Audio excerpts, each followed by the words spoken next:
Welcome to Narrator's Cut. Today we're going to show you a horror thriller movie called Get Out. Chris, an African American guy, plans to spend the weekend visiting the parents of his Caucasian girlfriend. Although they appear to be normal at first, he is unprepared for the horrors that await. Watch out for spoilers and keep an eye on. In the first scene, Andre, a young black man, walks alone at night across a groomed suburban street. A little sports vehicle approaches and follows him. Andre, terrified, exclaims, "Fuck this shit," and turns around to return the way he came home.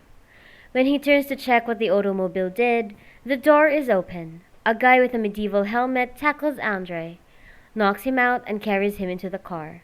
Rose brings pastries and coffee to her photographer lover, Chris. He's worried her family won't know she's seeing a black guy since they're going away for the weekend. She tells him that while they may make mistakes, they are incredibly progressive. Her father would have voted for Obama a third time. Chris asks whether he's the only black person she's dated, and she responds yes, but her parents will be okay. Chris asks for a cigarette on the way to her parents' house, but Rose grabs it and tosses it out the window, saying her parents will be offended. Chris urges his TSA buddy Rod, a local airport TSA worker, to care for his dog and not feed him human food. Rod chastises Chris for dating a white woman and visiting the white folk. He also flirts with Rose, which makes her envious. A deer darts out in front of the automobile as they're talking and gets hit. They stop to investigate and contact the cops, who inquire about their intentions. Rose tells them they're seeking her neighboring relatives. The police asked for Chris' ID, but Rose intervened, stating that he wasn't driving.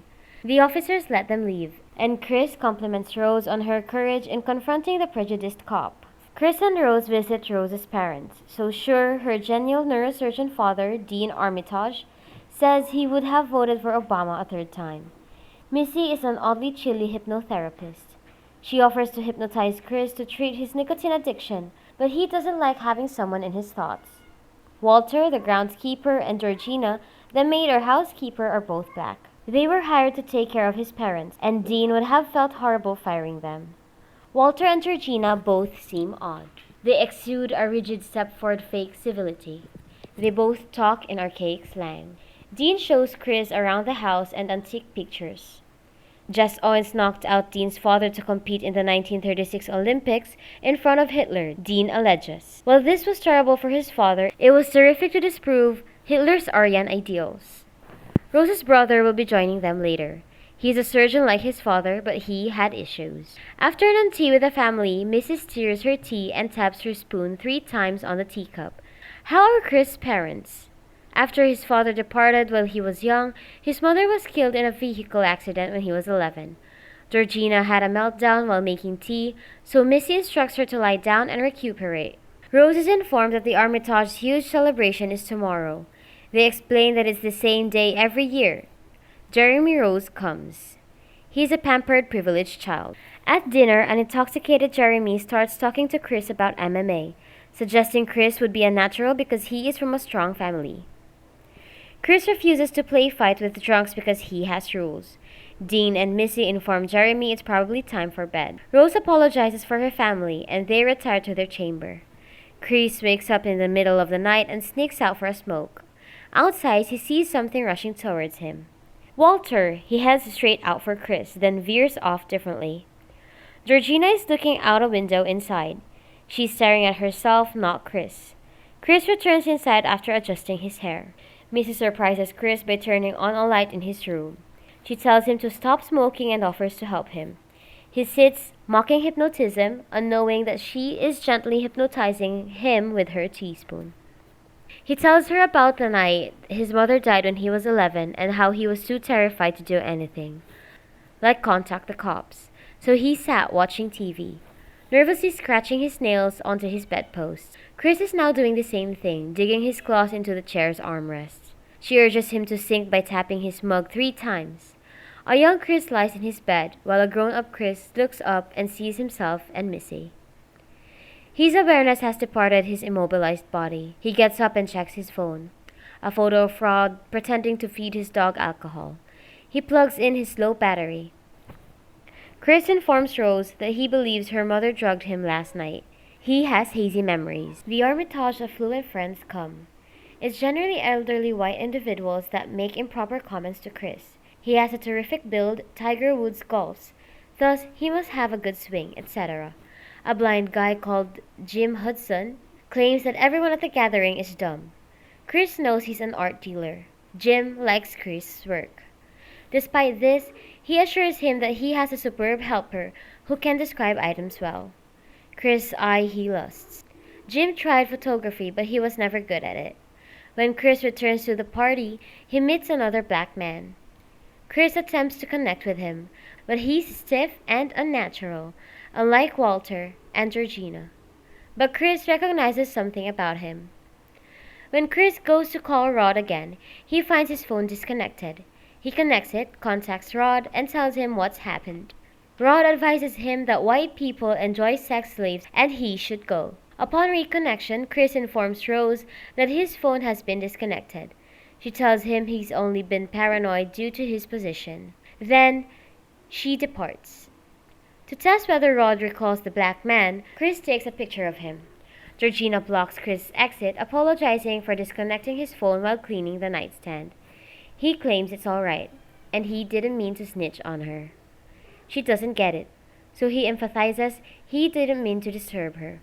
While informing him that the Armitage treat her like family, she breaks down and sobs. Chris returns outside and uses his phone to take a picture of the familiar black man but forgets to turn off the flash. The man shifts when his phone flashes.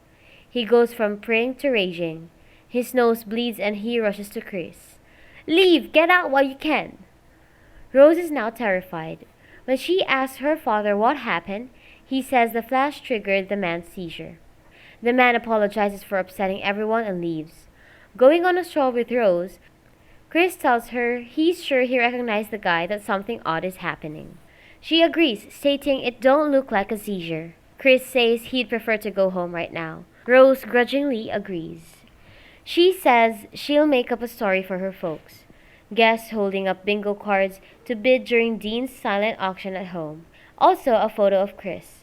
Jim Hudson wins the auction. The other guests left. As Chris begins to pack, he received a call from Rod, who identifies the man in the image as Dre, a former movie theater employee who had gone missing for several weeks. The phone dies.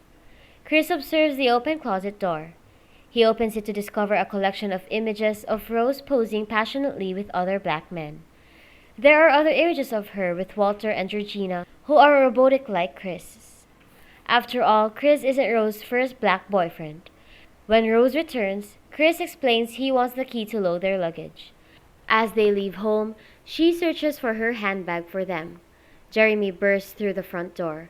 Denise, Dean, and Missy encourage Jeremy to calm down. Rose gets the key from Chris. Missy and Dean implore Chris not to go. "You know I can't give you the keys." Rose responds quickly. Chris knows Rose is also in on it. Jeremy smirks at Dean's shouts.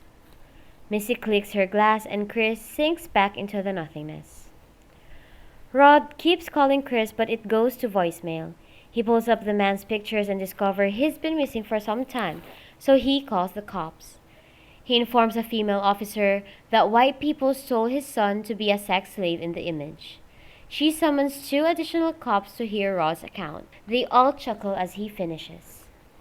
Nobody will believe him. Chris wakes up in front of a mounted deer head and an antique TV. He views a film on immortality created by Dean's father. Chris notices his nails have pierced the leather arming of the chair, revealing the cushion. The teacup and spoon reappeared. Ting ting ting, and he's out. Rose answers Rod's call to Chris's phone. She says Chris departed 2 days ago and is worried about his location. She says he fled in a cab or Uber. Rod tells her he called the cops, and she is alarmed. When he tries to record the call, she tells him she knows he has a thing for her. He hangs up, calling her a nutcase. Jim Hudson appears on Chris's screen. He promised Chris they'll switch brains. The other partygoers were all about being black, but Jim couldn't care less. He wanted to experience the world through Chris's eyes. For this, Dean has perfected neurosurgery. Missy also hypnotizes the body donors before the operation. He will remain in the emptiness but as a passenger. As they observed earlier at the party, the flashing is a side effect. Chris is out again with a ting ting ting. Dean and Jeremy prepare Jim Hudson for brain surgery. Dean sends Jeremy after Chris.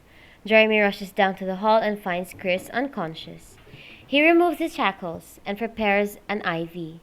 He'd shove the chair cushion in his ear to muffle the teaspoon sound. He KOs Jeremy. Dean shouts for Jeremy and leaves the lab to find him. On the other hand, Chris rushes him and impels him with deer antlers from the other room. He knocks over a candle, igniting Jim Hudson's blanket. While Rose is unaware of what is going on, she searches for photos of gorgeous black males while she listens to music. Chris discovers Missy upstairs.